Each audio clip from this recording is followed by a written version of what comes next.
pathetic, not so funny. It's actually tragic. What Harry revealed by that is a complete lack of any self-awareness, Hmm. of any understanding of reality. He just behaved as the arrogant royal. The Sussexes kind of ran out of road with the victimhood narrative.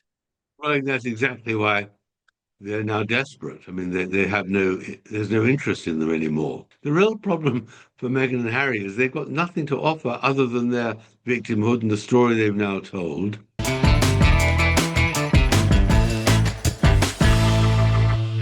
Hi, all. Kinsey Schofield here. Welcome to Crown and Conflict, a series dedicated to dissecting the most riveting royal scandals in history. This week, I'm joined by Tom Bower, author of Betrayal, Power, Deceit, and the Fight for the Future of the Royal Family, a forensic examination of the many contradictions and controversies surrounding Prince Harry and Meghan Markle over the past 7 years. Tom Bower, I didn't send you my notes on this book because they're 3 miles long and I knew you'd say abort mission. So I'm going to go through everything I can. And whatever I don't get with you this time, we'll have to schedule another chat because, as you know, I absolutely ate this book up. It's so good. And thank you for writing it. Well, you're very kind and very generous. Well, I something jumped out at me, and I'm actually curious to know if anyone else has asked you about this. During the trip to Colombia, you talk about how there's actually a discussion about George Soros, a George Soros linked plane that Harry and Meghan are using, and that there is a strategy basically to keep that under wraps. I mean, if you're invested at all in politics here in the United States, you recognize that George Soros is a bit of a agent of chaos, a kind of a sinister character. Do you believe that that's potentially why they wanted to hide any sort of association with George Soros? You know, he's known to fund kind of like some of these protests that get out of hand, and he just carries a lot of weight when it comes to a specific party here in the United States. Well, the whole of the Colombian trip is actually shrouded in unbelievable mystery and secrecy, not least because the vice president, a controversial woman, didn't want it to be known that in the end, the Sussexes, who she thought would contribute hugely to her charities, I think it left around about $8,000 behind, which was a fraction, a tiny fraction of what she expected. And no one could understand who paid for the trip. And she leaked it, that it was the Soros Foundation, a charity in Colombia, that had paid. The Soros Foundation didn't want to comment about whether they had helped or not, but there's no doubt it came from the vice president's office. And I assume it's true because the Sussexes wouldn't have flown down on anything other than a private jet, and the vice president didn't have one, and Soros was the person who they themselves leaked. I think it was all in secrecy in that sense because it was a hugely controversial visit. Mm. Meghan used it to promote her fashion lines. She changed clothes at least 4 or 5 times a day, and there was always a link how to buy the accessory or the dress or whatever, on which she would get a commission. And what was ridiculous about it all was the speeches. I mean, the audiences are always tiny.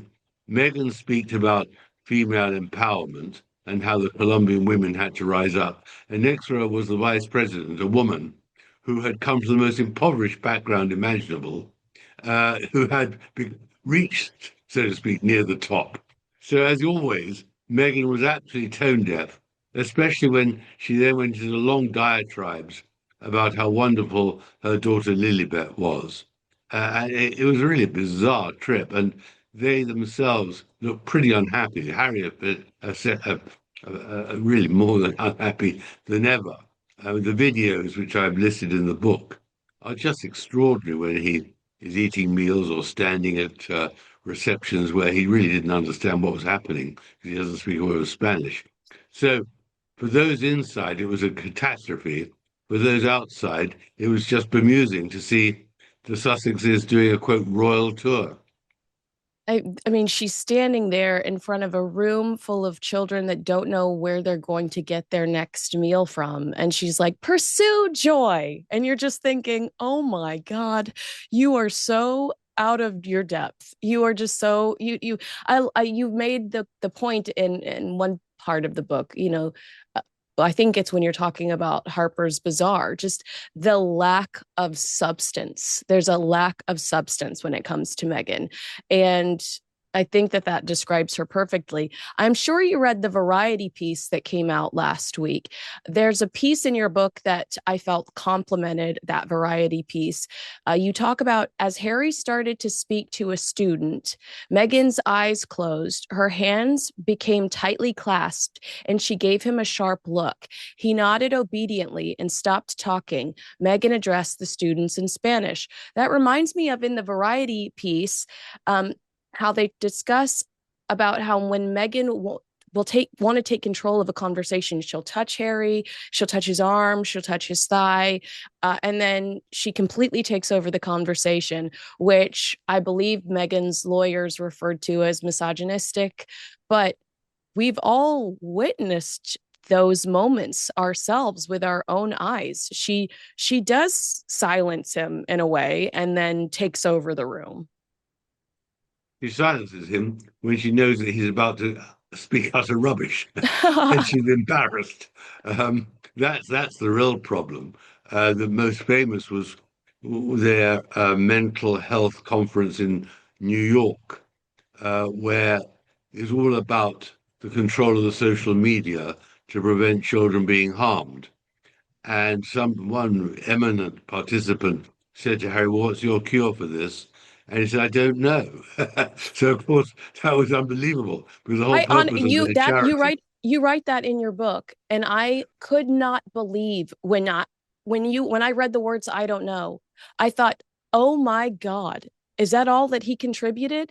Meghan jumps in to rescue him, but Bauer, I could not believe that he actually said that out loud. Carson Daly says, "What's the solution?" And then Harry says like, "We're the only ones doing this," which you say factually is not correct either.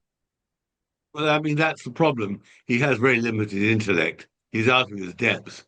And Meghan is intelligent. She knows exactly what she's trying to do and what she's trying to promote, and doesn't want Harry making a mess of it, which he invariably does. And that's the important thing about this book, in one sense, that I've gone through hours and hours of all these videos, which no one else has. And you just see whether it's Nigeria or Colombia or in the US or wherever, the image when you don't see the snapshot is always of two people who try and put on a great show. She especially, he smiles, but there's complete emptiness behind his smile. It's true. He looks lost. I could not believe this, and I hadn't read this before. When discussing um, the catastrophic car chase, the near catastrophic car chase, you reveal that Harry tried to have the photographers from New York prosecuted in the state of California. Well, yes, I mean, the whole of that episode, their version, was completely untrue. We went to the police station, the precinct in New York, where they allegedly went into the precinct and filed a complaint and then got police protection back to their home in Upper Manhattan. It was completely untrue. The police in the precinct denied they'd ever come into the building, denied they'd ever given them protection, and of course denied they'd even been in any danger. But Harry wanted to use that whole thing, and that's the point of that car chase. It was to influence a judge in London who was sitting hearing the case about Harry getting state financed protection when he visited Britain with him by himself or with his family. And of course, in the end, the judge rejected his application. He lost the case. It cost him a lot of money. And he's again appealing now because he needs the state protection because he can't afford it when he comes. And he wants the status of a royal person, not one who's been sidelined. So that car chase in New York, in my opinion, was an unbelievable piece of theatre, which in the end went wrong. I agree with you. There's a lot.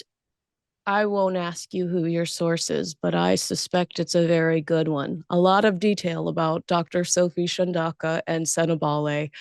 And there, I might go back and forth because I took a million notes, but regarding Senabale, trying to figure out a way forward. They said the solution, and Harry agreed, was for him to abandon the poor, rich prince narrative and go back to basics. Americans love a comeback story. There was also a brand expert that said you should have called your book Duty, which I've always thought, yes, why spare? Why not warrior? Why not survivor? I did we ever see that pivot from Harry? Because I still see a victim. I mean, I agree with you that, and I know that that conversation likely happened, but did he ever digest it? Did he ever start working towards that? No, I don't think he did. And in the book, as you saw, I found someone at Random House who was deeply involved in the editing of the book, and it was chaotic, fractious, divisive, and counterproductive. I mean, in the end, obviously, the book was a phenomenally successful sale, but no one wanted to work with Harry ever again, least of all the ghostwriter, from what Mm, I was told. And the reason is that Harry used the book not only for to unload himself and seek huge damage against his family, but also because he misunderstood his own background. He had misunderstood himself. yeah. And the ghostwriter, Meringer, really in the end wrote a book which was about his own life, but he put it into Harry's life. It was utterly confused. It's an extraordinary book and a great act of treachery. I mean, that is the point about Spare. It is, and of course, there's much worse in it. And it was, which was taken out by the Random House because it was just over the top, they thought. And of course, what people forget is the book was going to come out originally in the Queen's lifetime. Right. So he had absolutely no compunction about burning his bridges there. He clearly felt he was going to attack his grandmother too. Did you ever believe, or did you find any truth to the rumors that there was a before the Queen dies book and then an after the Queen dies book? Remember those stories that I do, but there circulated? wasn't. Okay. There definitely wasn't. Okay. There was absolutely no intention. And in fact, the book was meant to come out before Christmas. It was only delayed because she died. Mm. But there was no, and nothing was really changed So he after was she. going to release a book full of stories about his wiener while this Exactly, poor old lady. exactly. Oh. Absolutely astonishing. And was very happy to pocket the money. Mm-hmm. You know, Oh, no, go I ahead. think there's one, if I can just say one thing, people have overlooked one very important part of the book at the beginning, and I think your viewers will be interested in this, is when Meghan, before she gets married, meets a very, very famous, important member of the British establishment. And that person is brought in every 3 to 4 weeks to Kensington Palace to tell Meghan about what her duties will be and how her life will follow her marriage to Harry, a part of the royal family. And that person very quickly discovered that Meghan was not going to obey any rules. She had no intention of staying, and that she was going to be a huge problem. And that was reported obviously to the Queen and the rest, and they realized that this was a marriage which was not going to last in Britain. The other thing which Meghan revealed is, and that I think is very surprising, that she hoped her father would not come to the wedding. This is months before the wedding actually took place. And we know the whole story about the father having the heart attack and at the last minute bailing out.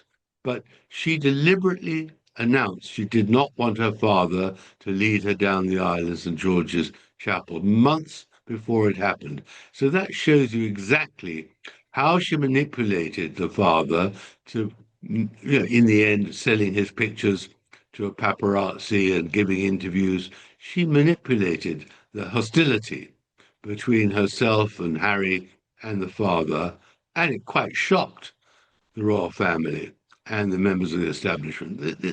There was no doubt in their mind before the marriage that it was not going to continue for long in Britain.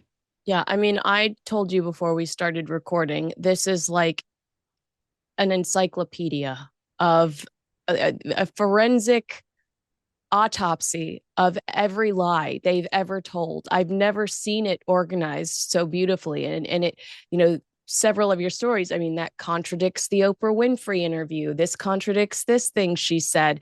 You know, I was never trained. I didn't know how to do this. Well, you've got a testimony from somebody that's like, I tried to work intimately with her and she just dismissed me. She dismissed everything I said.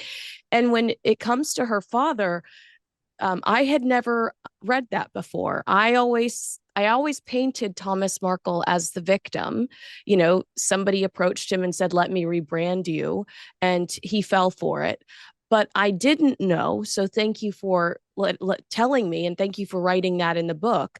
That Meghan's ultimate objective was never to have her father there. He was an embarrassment to her. She felt like she was a little too big for her family once she moved into the royal circle, and that was never going to, you know, that was not on her agenda. She wanted to be associated with the Clooneys, not Thomas Markle.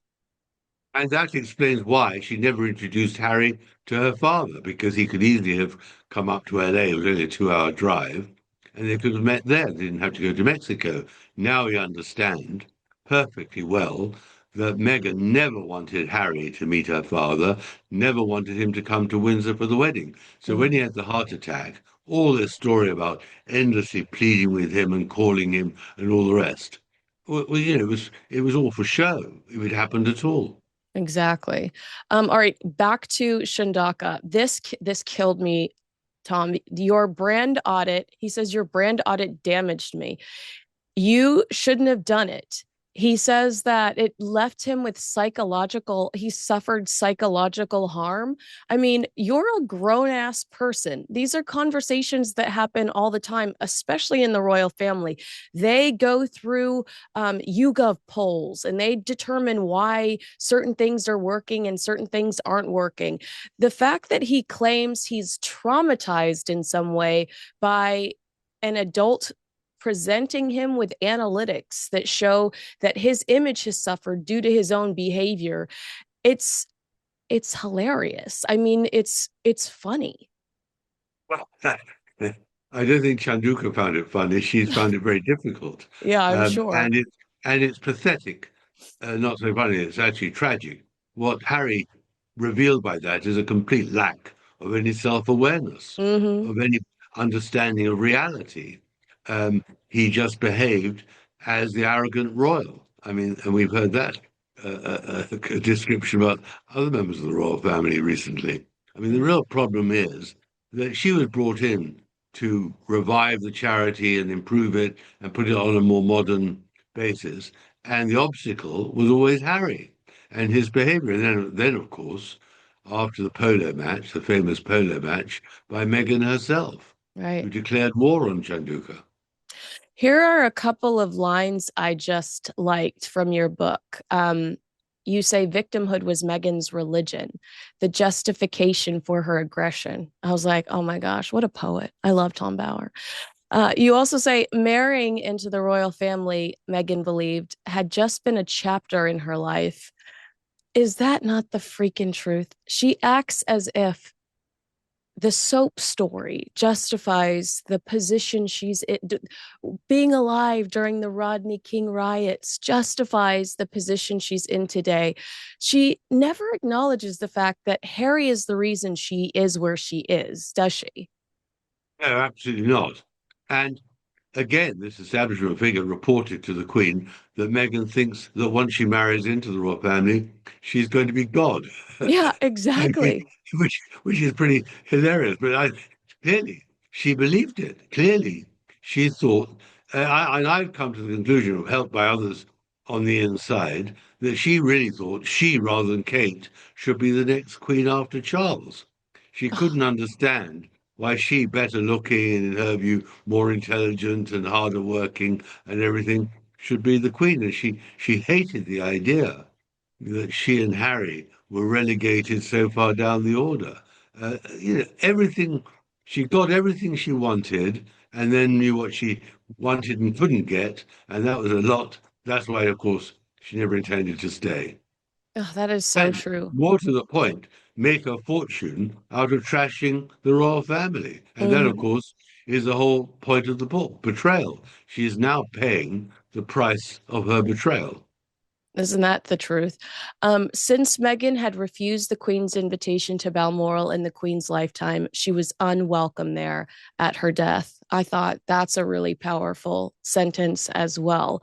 Um, why would Meghan think she was welcome there? I mean, such a bizarre insistence from her to want to be at Balmoral when things are going south, when she had been such a viper. Well, because she wanted to be there for the photo opportunity. Oof. She knew it was a historic moment. She wanted to be there to show that she was as important as Kate and Mm-hmm. that she was part of the family on the eve of her return to back to America. I mean, everything she did was completely motivated with one agenda, her own fame and importance. That's why she wanted to go to Balmoral. You're so right. Your skincare might be more toxic than the food you eat. Just like choosing healthy food, we need to be careful about what we put on our body. I've become hyper aware of every product I use, reading labels, researching ingredients, realizing just how many toxic chemicals we let into our daily routine. Check the label on your moisturizer. It reads like a lab report. Swap your toxic moisturizer for Cow Guys Tallow Balm. I actually got some and it's delicious, a natural hydrating balm with ingredients you can actually pronounce. It's safe and more effective than conventional alcohol or water based lotions, and your skin will be glowing. Telebalm was used for generations before Big Pharma ruined skincare. Use it as a lotion on your hands, arms, legs, face, even your lips. You can use it for eczema, psoriasis, dry, or normal skin as an everyday moisturizer. Plus, it's American made and rancher owned in the great state of Texas. All the great things come from Texas. Hey, it's the best tallow balm you can find. Search up cowguys.com to get your tallow balm and get a free mini tallow balm. No special code needed. That's 3 or 4 months of moisturizer for just $34. Search cowguys.com to grab free tallow balm with your order. Thanks, guys.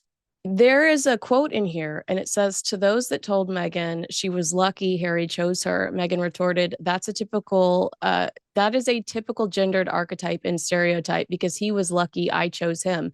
Now, I don't know if you've seen this, but Catherine, the Princess of Wales, said this years ago, said, "Oh, he's lucky I chose him."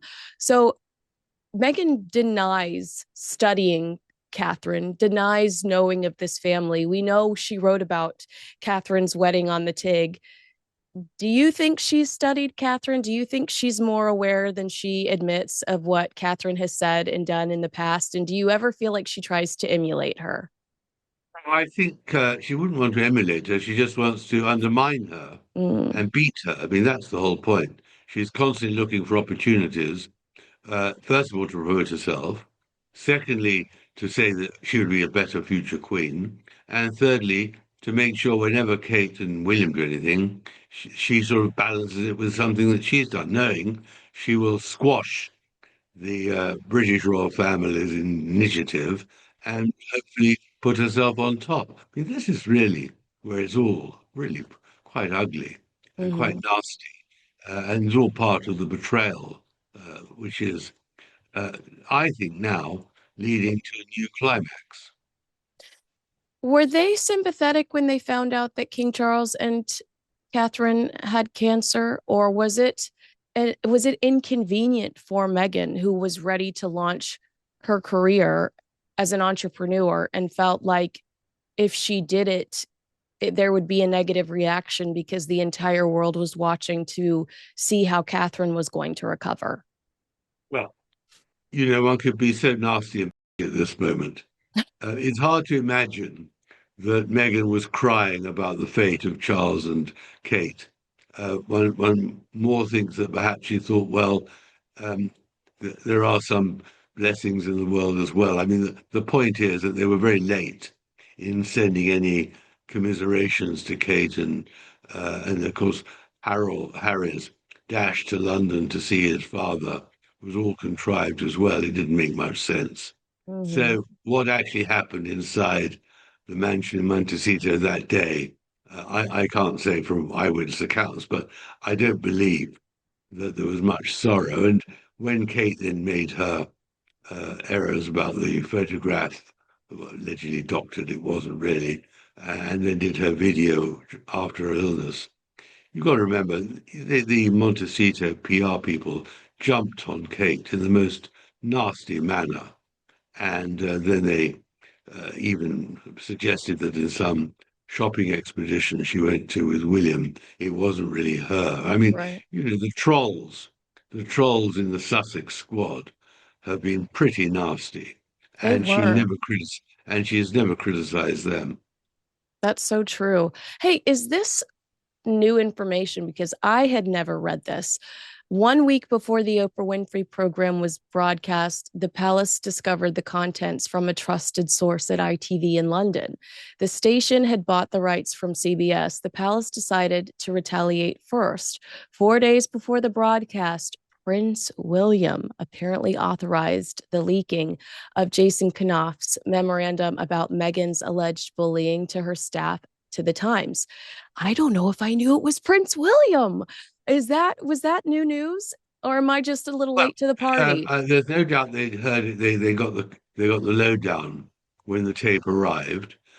As for the Knopf memorandum, of course, the man who revealed that, Valentine Lowe, has always insisted he got it through perfectly legitimate and great journalistic resources, which Mhm. I'm sure is actually true. Yeah, But also, Kensington Palace has always insisted that it couldn't have been leaked. And it's quite clear from that that, in my view, that the leak had to be approved. There's no way that Knaus memo, which was only seen by, in the end, 3 or 4 people, would have been leaked if William hadn't approved. right. And, the point was they wanted to undermine Meghan and Harry. What's interesting about it is that a very senior person, official at Buckingham Palace, in other words, the rival court, thought it was most unfortunate that it was Yeah, leaked, because that's always classic. The palaces always disagree with one another. They thought it boring. was, yeah, they thought it was counterproductive. Like you and I think it was wonderful to Yeah, have the truth out there. absolutely. Yeah.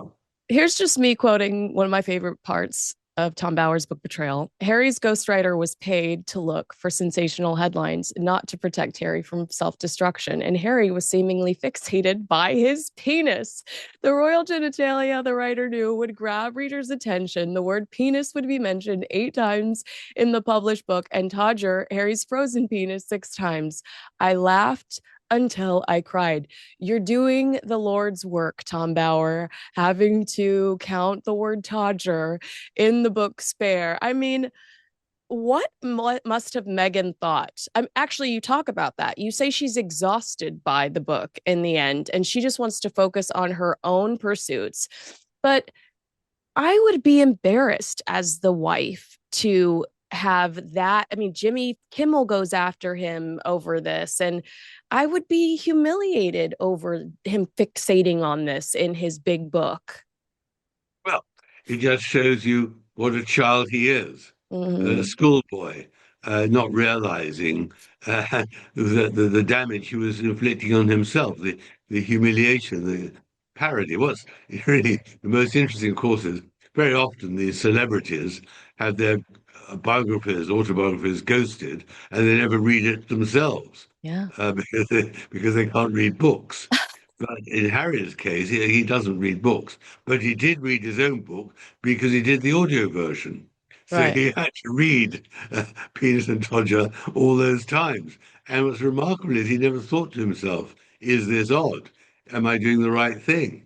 He does, the only thing he's fixated on is always the arguments. Yeah. How can he undermine William? How can he undermine Kate? How nasty can he be about Camilla? What can he say critical about his father? That's what he's only fixated on. And as I say, there is a lot which was then cut out because the editors thought there was too much about the arguments. The Yeah. reader would get bored. It must be exhausting to just be so hostile and bitter and resentful. I imagine that I mean, he's kind of unemployed, so I guess that takes up a lot of space in his head. Um, Now, this I'd never read either. Any doubts Harry may have harbored about his tell-all autobiography evaporated due to his awareness that King Charles had secretly completed his own book. His source was the Spencer family. And you say that this is like in a vault somewhere. And, will we ever see this in our lifetime, do you think? No, Oh, certainly not. wow. No, no, that book or booklet has been firmly sealed, and it's quite possible that the new officials, when they arrive, not told about it. But there's no doubt it's definitely true. I got it from an impeccable source. Oh, how Uh, cool is that? well, I think it's fascinating. Clearly, those who follow us will one day read Charles's version of the marriage, How many and times do you think he mentions his penis in his book? I doubt it. I don't think it's that sort of book. I love this line. Meghan encouraged Harry to see that monetizing his anger was the best cure. It's so true, but has it been the best cure? I think that the American public specifically, we we like to win. We don't want to dwell on the negative. We don't want to dwell on a bad day. And it seems like the Sussexes kind of ran out of road with the victimhood narrative. Well, I think that's exactly why they're now desperate. I mean, they have there's no interest in them anymore. Mm-hmm. The one hope they had was that Meghan's Domestic Goddess series on Netflix would be a great success, and she could become another Martha. I mean, but the trouble is that the thing about Meghan is, for all her resilience and ambition and all the rest of it, there is no mystery. There's no talent. There's no great genius. She's just a B movie actress who didn't make it and married good, but can't actually deliver the magic which is required of a star. She can't do a Gwyneth Paltrow. She just isn't that person. And however much makeup she puts on and elegant clothes and tries to be mysterious, every time she steps out and speaks, either on the stage in Colombia or in Nigeria, or to an interviewer for Vanity Fair or whatever, she just reveals herself to be rather ordinary, and Right. that's the great problem. Yeah, hollow is a great way to describe her as well. Um, I'd never heard this before. In London, Princess Anne predicted to a friend exactly what would follow. Meghan, she said, was gripped by red carpet fever. Nothing, it seemed, would deter her search for the spotlight. Wow, that is what a prediction from our favorite royal. I mean, Yeah. that's it. We just I couldn't believe after that incredible variety piece that within like hours, Meghan Markle was on a red carpet in Los Angeles. Anyone in their right mind would duck and hide when you know what hits the fan. And Meghan is just, and you've said this before, like she's relentless, she's resilient, but to a point where I'm like, is there mental illness involved? Because I would just be hiding under my sheets right now. She often does hide under her sheets.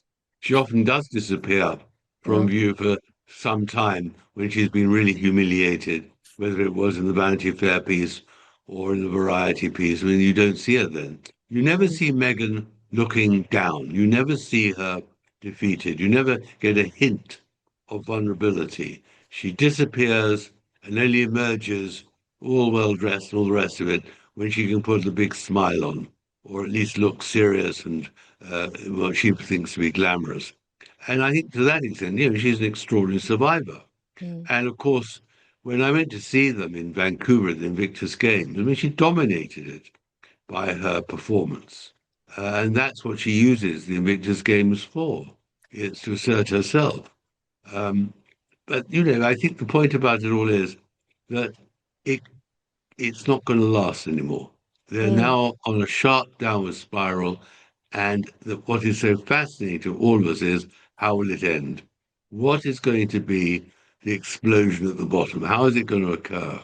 And we just can't predict it because these two who grip our attention because of all the circumstances which made them and all that they've created in their damning interviews, uh, are struggling to survive. And the battle is being fought. And how it ends, we don't know. Do you ever wonder if we are gripped because they're so unpredictable, but also because they seem to make the opposite decision of what we would make common sense wise? It feels like they always go in the wrong direction. And it's almost like watching a car crash. Um, you know, Megan and Spotify, the way that Harry like just doesn't produce anything for them, or the terrible ideas he suggests. I mean, do something for Invictus. Talk to veterans that you admire. Talk to some of the people that have been through Invictus with you from the very beginning. Produce anything. It just seems like if you and I had been given an opportunity like that, we would make it work. And I think sometimes we're just fascinated by these people because we can't believe how much they're not making it work. Well, you're absolutely right. But I mean, they're not making it work because there's nothing for them to offer. I Mm-hmm. mean, Invictus is a very noble cause and a wonderful cause, but it isn't a vehicle for Meghan to promote herself. Mm-hmm. And actually, when you're there, it's frankly very underwhelming for all the reasons I describe in the book. But that's not to detract from the marvelous things it does for the injured servicemen who deserve to be You're applauded just and saying helped. it's not mainstream. It's very Well, neat. it's not mainstream, but it's Yeah. even it's worse. I mean, it's just odd. But anyway, it's for the competitors. Yeah. It's not for us. And Yeah. the competitors, they're terribly happy, as are their families, and that's terrific because they deserve all the support we can give them for the sacrifice they've made. The real problem for Meghan and Harry is they've got nothing to offer other than their victimhood and the story they've now told. And Harry is a glad hander. He's there to make children and servicemen happy. He is not there to pontificate endlessly and repeatedly about mental illness, of which he has no other than his personal alleged traumas he's discussed endlessly. Meghan doesn't talk anyway about substantial things. I mean, Mm-mm. there isn't anything more she can say. And that's the whole point about this saga, that their existence is a threat to the British royal family because they can only survive by damaging the royal family and saying negative things. And so, how does it end? What more damage can they do? What more can they threaten? How can they earn a living to support their very expensive lifestyle? That's the whole point. There's a car crash coming, but we don't Well, know the route to it. don't you also think that they are a liability to the British royal family because there's a desperation that we're starting to sense from them that is a little too similar to Andrew and Fergie? I think the desperation, the thing about Andrew and Fergie is that neither of them were intelligent at all. Both were hugely arrogant and both were extraordinarily greedy and both were, verging on the criminal by associating with Epstein and other people. You can't say the same about Meghan and Harry. They're just in a different league altogether. I'm not saying higher or lower. I mean, it's a different league. The damage they've caused has accumulated over 5 years, ever since they left Britain. It's ceaseless. She'll go to Australia next month and she'll pose as Her Royal Highness the Duchess of Sussex, something which she was expressly forbidden from doing by the Queen. And so all the time she's pushing, and she's pushing because she needs the money. She's pushing because she's looking for survival and to flourish. And the system will not, it's going to break because it can't cope with her own narcissism. That's the end. That's the heart of it all. It can't cope with the way that she behaves towards the royal family. All right, one last question. You talk about a meeting with Hillary Clinton and Meghan where Hillary's very sympathetic. what happened to all of these people? Where are the Michelle Obamas and the Stacey Abrams and all of these people that rallied around Meghan? Is it not cool anymore to associate with Harry and Meghan? Have they burned that bridge? Does Hillary Clinton not? I mean, Hillary Clinton's dealing with Epstein stuff right now, so I'm sure she's a little busy. But do you also wonder if these people just recognize that the Sussex brand is toxic today? Well, I think there's that, but also, people at that level of the stratosphere always looking over somebody else's shoulders, they're talking to see who's more important. And Mm-hmm. the moment there's any hint of disapproval or hint of weakness or whatever, they run for the hills for fear of catching the same fever. Yeah. So there's no reason for them to meet the Sussexes anymore. Mm. Their fame and glory and infamy has gone. It's past. And now they all either have forgotten or are wondering what will happen to them, like you and I. That is why, in the end, whereas, as listed in the book, whenever Meghan wanted some publicity, her agent would organize a lunch party at some chosen restaurant in Montecito and gather some famous actors with her so that she'd get a great photo opportunity or at least a mention of paper to make her seem relevant. But that seems to have eluded her now. I Yeah. mean, I haven't seen any mention of her meeting all these famous people in Montecito anymore, let alone in Washington or in Sacramento. I mean, it's a very, very interesting story. This is a moral story that you can get glory for 5 minutes, but when the flame goes out, you're in great trouble. And that, in the end, is why she shouldn't have betrayed all those people who trusted her. Yeah. Betrayal, the name of your book. But it's also we're sick of virtue signalers. I have to show you my hat before I let you go. I think you'll think it's funny. It says, I danced inappropriately at the Brooklyn Peltz wedding. I was like, Well, Tom Bowers, one of the few people that will appreciate my I hat. love that. Yeah, yeah, yeah. Can you send me one? I Or will. bring I one will. over. It's terrific. Yeah, Well, that's actually I absolutely love this book. Obviously, March 26th, it's out. This is March 26th when this airs, the day before my birthday, because you were like, Kinsey, all for right. your That's right. birthday, I'm giving you the greatest book of all time. Agree with us, disagree with us, let us know in the comments below. Make sure you like, subscribe, and share this video with a friend. And make sure you buy Tom Bowers' book right now. Thanks, guys.